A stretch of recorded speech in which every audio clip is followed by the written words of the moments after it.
जेव्हा सर्दी खोकला होतो, जसं आता थोडासा मला झालाय, तर तेव्हा आपण काढ्या करतो आणि काढ्यामध्ये सुंठ किंवा मिरं या सगळ्या गोष्टी घातल्या जातात आणि प्लस हळद देखील, आणि हळदीचा देखील स्वाद यामध्ये जाणार आहे आणि त्या गोष्टी देखील मिरं, सुंठ वगैरे त्या गोष्टी देखील यामध्ये आहेत.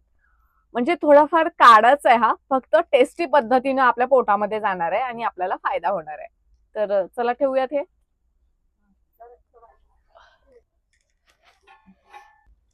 हे उकळलंय जाम आणि पाणी वाफ यायला लागले, त्या वाफ बडवायला लागले तोंडावरती.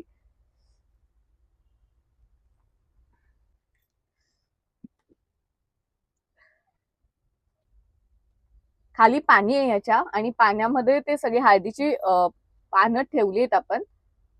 आता हळदीचा देखील स्वाद किंवा वास जो आहे ना तो छान यामध्ये मुरेल आणि भारी लागतंय खायला.